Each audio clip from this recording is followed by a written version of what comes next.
Walal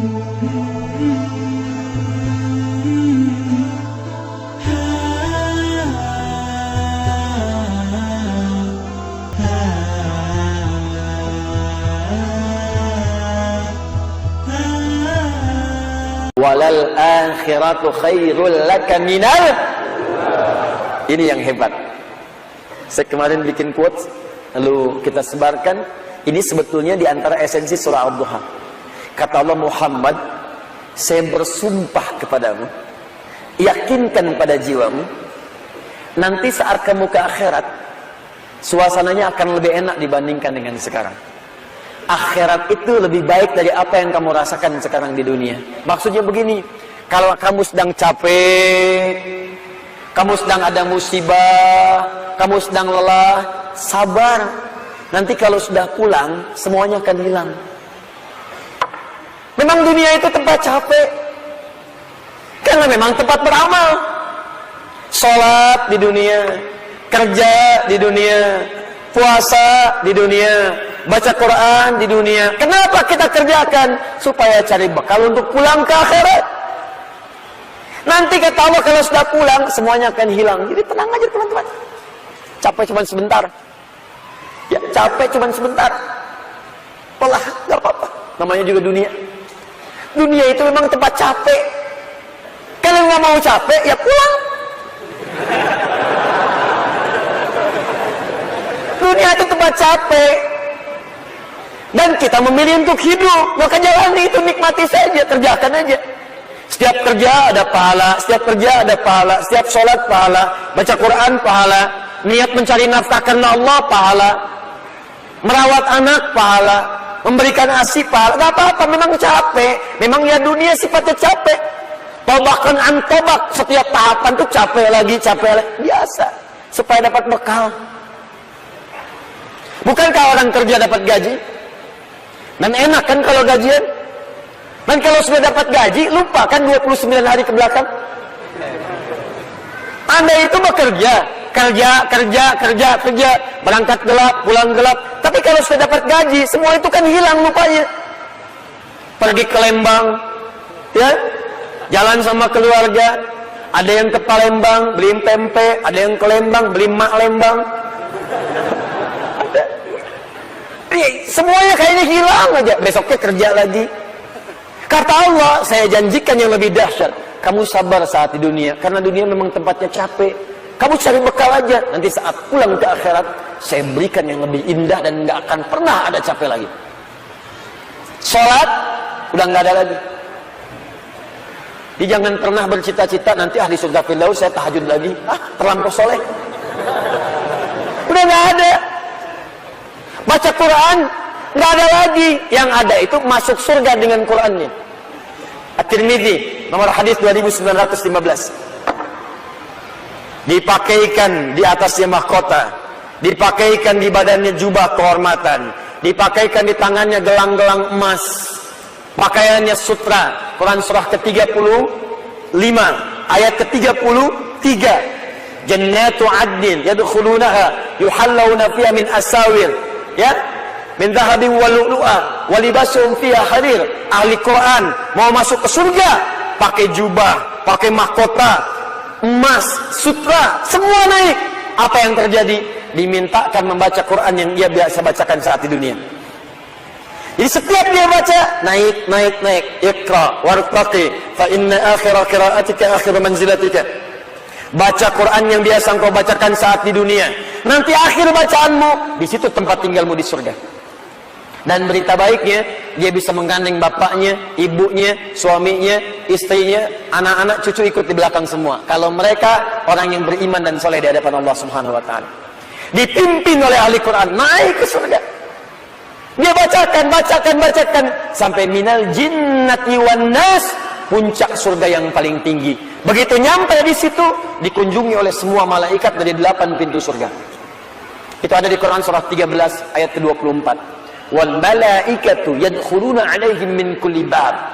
Dan malaikat semua mengunjungi dia dari semua pintu, mengucapkan salam. Lihat kalimat pertamanya, salamun alaikum bima sabartum. Selamat ya, saat di dunia kamu sabar cari bekal. capek. Sabar mengeja huruf dari Iqra. Sabar menghafal. Sampai ada yang mencela. Sabar. Orang lain ngejar dunia, Anda ngejar akhirat. Sabar.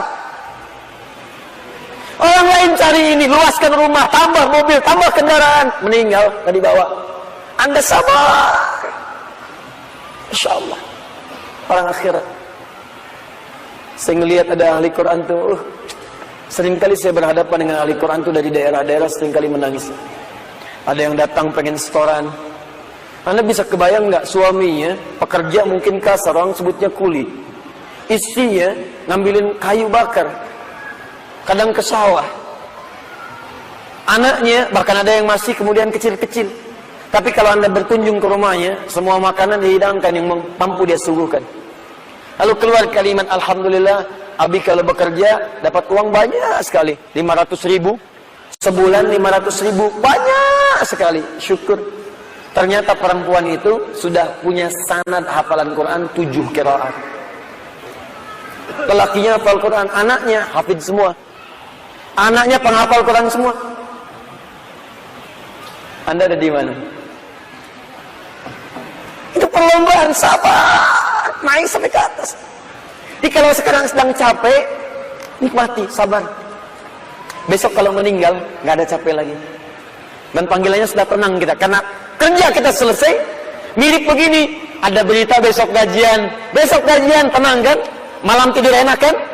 Orang yang punya bekal itu, dia sabar itu, nanti di akhir sakaratul mautnya, dia tampakkan semua hasil pekerjaannya, sampai hatinya merasa tenang. Jadi nggak terasa, tidur aja. Ya Tuhan nafsul mutmainnah, ditarik, tenang, tidur aja, selesai. Tinggal dia jumpai Allah di akhirat, nanti mendapatkan hasil dari apa yang dia kerjakan.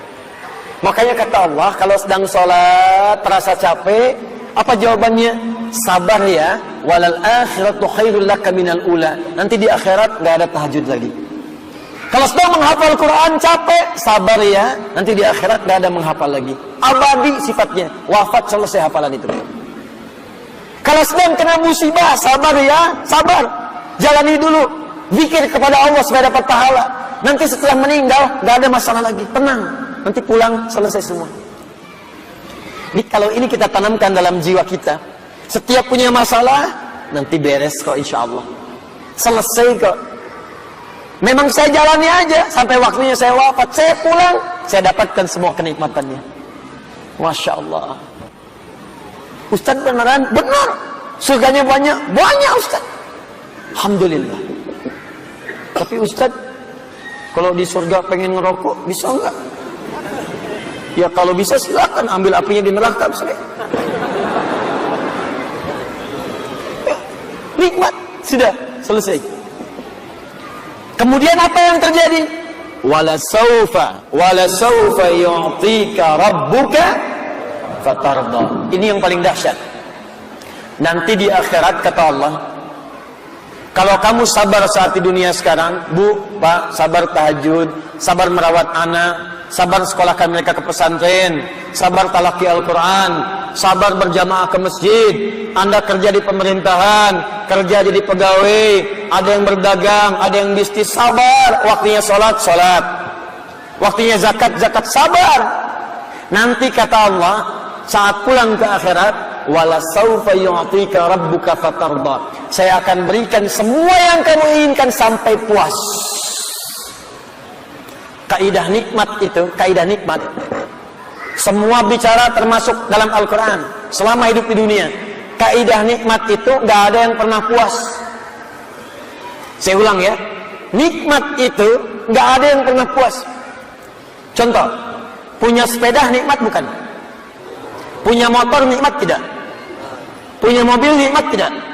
Pertanyaan saya, ketika Anda dapat sepeda, apakah merasa cukup dengan sepeda? Kalau sudah dapat sepeda, pengen apa? Sudah dapat motor, pengen apa? Sudah punya mobil, pengen apa? Pesawat. Garasi nggak punya, nerbangin nggak bisa, masih pengen. Belum menikah, pengen apa? Menikah. Sudah menikah, pengen apa? Punya anak. Sudah punya anak, pengen apa? Pengen cucu. Semua terus, jadi nggak ada puasnya. Nikmat itu terus pengen. nanti di akhirat, kata Allah, nanti di akhirat saya akan berikan kepadamu sampai kamu puas. Sampai Anda mengatakan, ya Allah, cukup ya Allah, puas. Sekarang mah pengen terus, pengen. Nanti puas ya Allah, cukup puas. Semuanya nikmat sampai selesai semua. Makanya bersabar, dunia sebentar. Sebentar mas, besok meninggal, selesai masalah. Mau besok meninggal? Hah? Susah. Sabar. Dan alhamdulillahnya nggak ada yang dikasih tahu kapan meninggal. Kalau diberitahu, bisa jadi kita pun nggak semangat. Sebentar lagi Anda akan meninggal. Jam 8:45 lewat kemudian 45 detik. Waduh, kajian udah bubar, nggak pulang di masjid aja. Astagfirullah. Kenapa Pak? 2 menit lagi. Ini amalan nggak terencana. Ini karena kita nggak tahu kapan wafat, kita bisa merencanakan malam ini tahajud insyaallah jam sekian. Saya mau istighfar jam sekian. Besok subuh di masjid A, zuhur di masjid B. Punya rencana. Dan ketika merencanakan, niat muncul. Dan itu niat ketika muncul, pahala dituliskan. Bukankah innamal a'malu binniyat? Innamal a'malu binniyat.